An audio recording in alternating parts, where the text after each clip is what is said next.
Sports. It's who we are. It's what we do. It's how we roll. It's wins and losses, highs and lows. It's effort, respect, and dedication. The High School Sports Beat. Sports. It's who we are.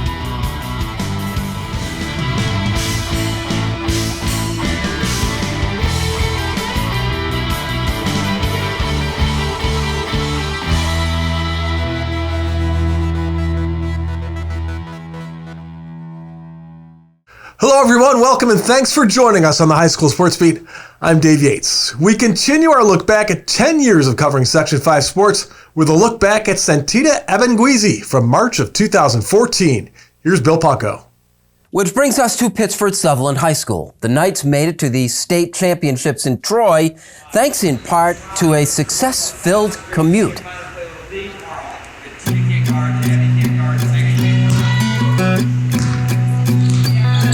Her name alone tells you there's something different about Santita Ebangwese. She is a Cameroonian American. Her parents were born in Cameroon, a West Central African nation on the Atlantic Ocean. It is Santita's heritage. I am particularly proud of my background.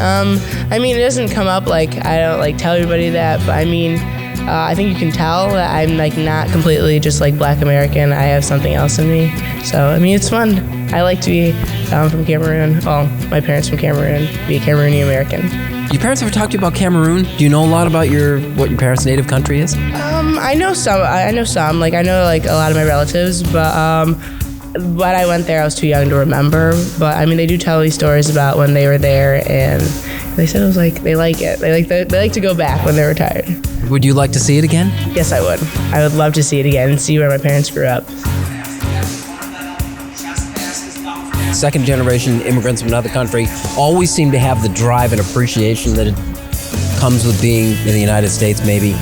Do you sense some of that? No doubt. She has more, again, an incredible amount of drive. My kids, my own daughters always say Santita lives a 30-hour day.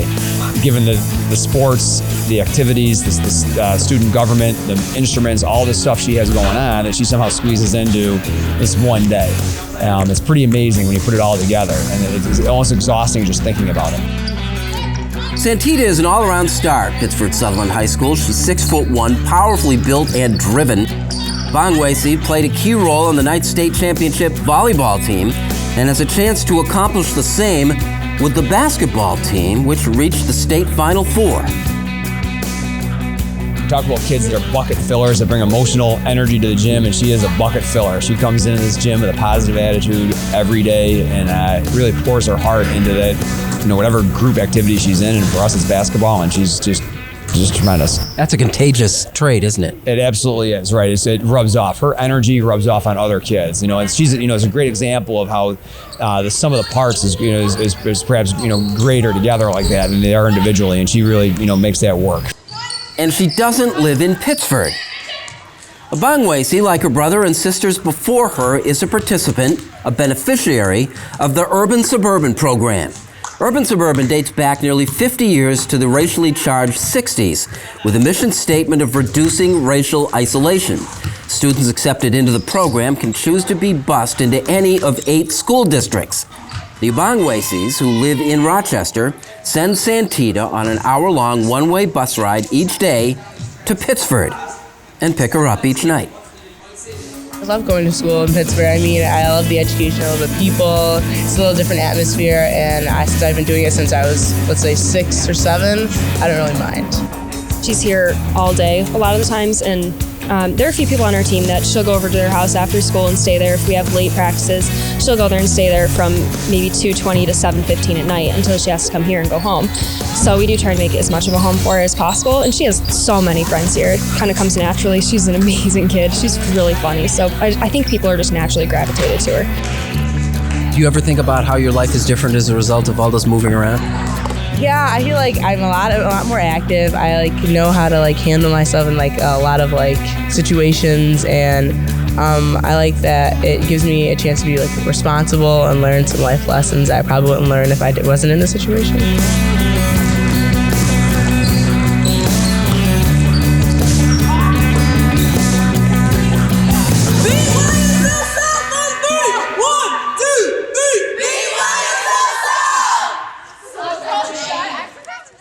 Santita went on to have a historic career for Syracuse volleyball, holding the all-time records for single season and career hitting percentage and earning the 2019 Soliday Award, the highest honor bestowed on Syracuse senior athletes.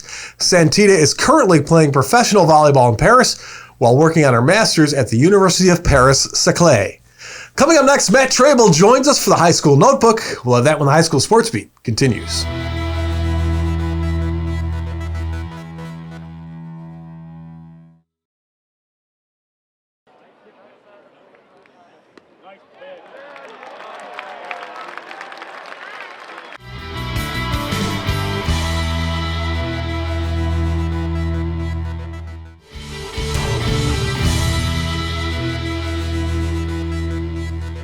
Hello, everybody. Welcome back once again to the High School Sports Beat. I'm Dave Yates. It is time now for the High School Notebook, and that means it's time for Matt Trable to join us. Matt, thanks once again for hopping on board. Thanks for having me on. Hey, it is finally here. It looks like we're going to have those quote-unquote high-risk sports starting up. New York State high-risk high school sports are back. And January 22nd, the governor's office announced that high school sports in that highest risk category you mentioned a second ago, and those are because here during these COVID-19 times, that those sports would be able to have competitions starting on February 1st with approval from local departments of health. Within an hour of that announcement, Monroe County Commissioner of Public Health, Dr. Michael Mendoza, tweeted out his approval. That now past February 1st date was when high-risk winter sports practices could begin. Games are starting up February 8th and 9th, depending on if it's hockey or if it's basketball. March 1st is the planned start date for quote-unquote Fall 2 sports. You also want to make sure to mention wrestling in this current high-risk sports situation coming up, this period coming up. April 19th is the planned start date for Section 5 spring sports. The high-risk winter sports regular season will end on March 6th. Sectionals will end on March 14th. So obviously more compact than usual, but it's still going to pack a punch. It's still something that these kids and coaches, so on and so forth, have been waiting for such a long time. The state is allowing 2 spectators per student, but that can change based on the individual school involved. All 12 health departments in the Section 5 area gave the okay by January 12th. Last weekend, I was interviewing Newark football student athlete Javante Murray, and he was telling me that he honestly didn't think there'd be a season, which I think a lot of us, including myself, thought to a certain degree after a while. And so he said his heart dropped when he heard the big news, and I assume a lot of other people in the Section 5 sports community had a very similar excitement about that news coming out. So we're kind of looking at really like the Reader's Digest versions of this winter season and then the quote-unquote Fall 2 season, because they're only going to be about a month long, right? Absolutely. And when you look, it's really 8 days, which is obviously much more compact compared to a few weeks for that sectional period on top of what you were just saying a second ago. Maybe we call it the Ocho. Maybe we give it that added excitement level because you really got to make stuff count more. Yeah, for sure. That is for sure. And talking about getting back to play and getting back to play safely, a little statement on Twitter regarding that recently. So a handful of hours before the big announcement from the governor's office that I mentioned a second ago, Pittsford men and girls basketball student athlete and Cornell commit Lexi Green, she started a social media movement that deserves to be applauded, if you ask me. She tweeted her class standing, her sport, her school, then the sentence, if we have a season, I pledge to hold myself and my team accountable to all COVID safety protocols. Then she challenged other high school athletes at the end of the tweet to share the message and a photo of them playing in the past if they felt the same as her on this topic. It quickly became known as the Let Us Play Twitter Challenge. This is yet another instance of Lexi being an exceptional leader and example. It swiftly grew through the Section 5 area, then across the entire state not long after, including with a couple people that Lexi tagged in that initial post who are from different parts of New York State. That's Providence commits Megan Herder, Olivia Olson. Later that weekend, it had grown to many student athletes in other states, including the state of Michigan. When I went to count how many of those tweets came out after the fact, even outside of the state of New York, I was checking that a couple Mondays ago. I had to stop my scrolling because I was getting into the triple digits of tweets from students and coaches in Michigan alone. It has blown up, and she deserves a lot of praise for it, and it's just a huge, nice cause and a good thing that she did. That's great stuff. And it's also a testament, I think, to the way Section 5 and the schools in our area have handled all this, because really through the fall season, there wasn't a major outburst like we were possibly afraid of happening. They did things the right way. And what you really saw out of it is just the connection. It's kind of, let's group together as one for this common goal. And that was really great to see. It just kind of really whatever part of the Section 5 area you saw it coming from, everyone kind of joined in together and got the job done to a certain degree. Let's change gears real quick and real fast. Let's talk about the terrors of college hockey, the Terriers, Boston University. So we talked in the show recently about how this unorthodox COVID college school year resulted in the Siena and New Mexico men's basketball seasons having their starts delayed significantly. That also applies to Boston University men's ice hockey, where its pair of Rochesterians, BU, started its season on January 8th against Providence. The Terriers, you mentioned a second ago, they lost 7-3 in that opener, despite 3 assists combined from the 5-8-5 duo. Since that loss, though, BU has risen to a 5-1 record and number 15 ranking in the national poll. Last season, former Victor Blue Devil David Ferentz led the nation in defenseman scoring and was a top 10 finalist for the Hobie Baker Award in his stardom. Leading the nation right now in points per game. Have another big one, David Ferentz. All right. Great stuff, Matt. As always, thanks very much. We'll see you next week. Thanks for having me on. All right, we're back with more of the High School Sports Beat right after this.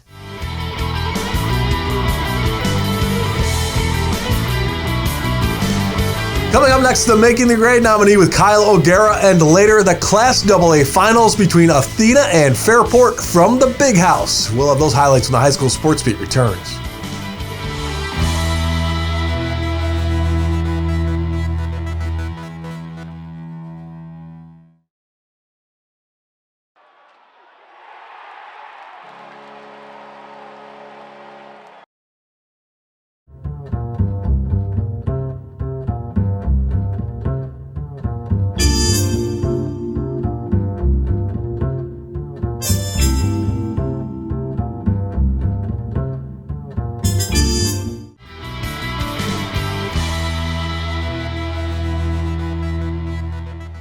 Hello everybody and welcome back to the High School Sports Beat. I'm Kyle O'Gara. Making the grade this week is Bloomfield senior Ryan Walschliger. Ryan has been on the Bloomfield bowling, track, and soccer teams since the 7th grade. Since then, Ryan has won multiple league and sectional championships in bowling and currently holds the league high game of .299. In track, Ryan was the 2019 MVP, and in soccer, he was named the 2021 Offensive Player of the Year and the FL West Top Goal Scorer of 2020. In the classroom, Ryan is in the National Honor Society and is in the top 10 in his class with a 97% average. Ryan has also been the recipient of multiple Student Athlete Awards and the RIT Computing Medal. This week, Ryan Walschliger is making the grade. If you have a student in mind for our Making the Grade segment, we want your nominations. Send them into mtg@rocksportsnow.com. Now here's Dave with the Section 5 Spotlight. Thanks, Kyle. Here now are some of the athletes, teams, and coaches making news in our Section 5 Spotlight. Rush Henrietta grad Sammy Watson is running professionally, and she won the 600-meter race at the American Track League event in Fayetteville. The event was part of the World Athletics Indoor Tour and featured many Olympic hopefuls. Sammy's former RH teammate Linnea Tavatamas competed for USC at the Razorback Invitational and finished 3rd in the long jump and was announced as the winner of the 200-meter race, but was later disqualified for leaving her lane.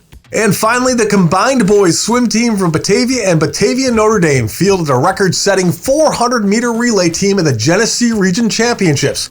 Harrison Southall, Cooper Matisse, Aaron Trelevin, and Matt Doringer set the league record relay, while Matisse was named Swimmer of the Meet. Well, coming up next, the 2014 Boys Basketball Class AA Finals. We'll have that when the High School Sports Beat continues.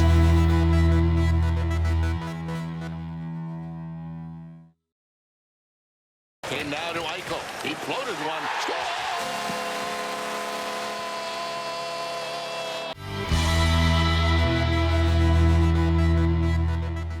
Welcome back. Thanks once again for joining us on the High School Sports Beat. I'm Dave Yates. We flash back now to March of 2014 from the Blue Cross Arena. Here's Bill Punko. We figured there were 10 teams capable of winning the Class AA Boys Basketball Championship this year, but when it all played out, it was the top 2 seeds surviving, Greece Athena and Fairport. These 2 teams met earlier this season at Greece Athena, where the home team was 20 points better than Fairport. That was then. Well, you got to learn from it. So I don't know if I played it down as much as we're trying to learn, and so you got to adjust. You don't want to play the same game again. You don't want to lose by 20. But I do think we're a little bit of a different team, too. I think we've matured since then. Top seed Greece Athena got to the finals after a narrow 9-point win over defending champion Bishop Kearney and a 4-point victory over Webster Schrader in the semifinals, a game very much in doubt late. Coach, you think you're better for the scare you got against Schrader? Yeah, absolutely, because we haven't played a lot of close games, so it was really good for our kids to find a way. Schrader played great, to their credit. Fairport had an early edge in play as the Adams went to town. Adam Pelucio nailed a three-pointer, and Adam Prees connected with a hook shot, scoring 6 of the Raiders' first 9 points. Was it important early on to establish in your own minds, having lost to them by 20, that you could play with them? Yeah, definitely. When we played them at their house, we knew we could definitely beat them. It's a fluke there, but if we played our game, we thought we could beat them, and they're a good team, and I credit them for that.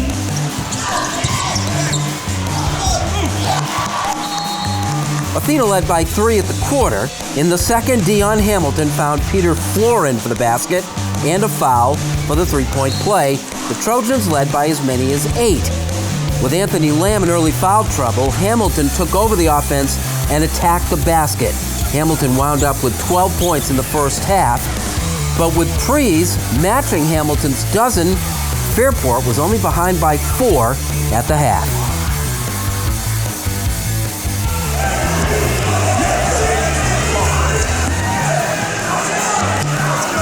So we've got to contain the ball better, especially Hamilton. He's getting rimmed way too easy. Way too easy. You got to back off, you got to cut him off, and you got to be a man about it. If you're going to help with some purpose and get your butt over there and take it in the chest. And then rotate around and help each other out. In fist, we rotate, we're not denying. Everybody understand that? But man, we got to do something better than we just showed. But then let's go. Let's go. And run our stuff with energy, catch it with confidence, and shoot it with confidence. And then we got to crash. We got 1 offensive rebound in that half, basically. But man, let's put it to them. I'm not just happy to be here, damn it. Let's go. You understand it? All right, let's go. Go. Come on. Set a tone right away. Here we go. Team on 3. 1, 2, 3, team. Let's go. All right. Let's go, right? We're better than we show. The third quarter was pivotal. After scoring no points in the first half, Athena's Zach DeSalvo came out shooting, getting 5 of the Trojans' first 7 points. He had 14 for the game, all in the second half. I just played my game in the first half, and I knew that second half my team was going to create for me. They did a great job of finding me, and it was just my job to put in the hoop. Coming into the second half, what was the point? You know, what was talked about in the locker room? You came out and you did in the third quarter. No, I don't think we had a lead all sectionals, and to come out at halftime and to come out at the second half and really have the lead, I don't think we were going to give that up no matter what. Hamilton continued his outstanding play and led Athena to a 13-point lead heading into the final quarter. I think it was a commitment to driving. Yeah. What do you think? Yeah, I was definitely trying to get to the basket early, get myself going, because I think once I see one basket going, I can see a lot of baskets going. So you feed on your own success? Yeah, I definitely do. Once I see one basket going, I feel like I can just keep scoring and scoring and scoring. Fairport began the fourth quarter hitting from long range in an attempt to make a game of it. Jamie Wolmering connected twice, and Dan Messino hit 2 more and had 11 points off the bench. The Raiders got to within 4 points with 2:45 left. Did those shots have to fall for you to stay with Athena, do you think? I don't want to say they have to because we got plenty of weapons, but I mean, it sure would have helped. Then Hamilton took matters into his own hands. With a great drive to the hoop, the foul, and the 3-point play, the play of the game, Dion wound up with 29 points. I just had to make a play. They were like, I forgot what kind of run they were on, but I know they scored a few baskets in a row, and the game started getting tighter, so I just wanted to make a play, and I was fortunate enough that I did. They closed it out at the foul line, and the Trojans wound up with a 72-60 victory and a title in Double-A to go with last year's A1 crown. This class is definitely more competitive, so we wanted to just, I know we didn't get a lot of publicity in the beginning of the year, but I know that now everyone knows that we can probably get to the state championship game, and that's what we're trying to do.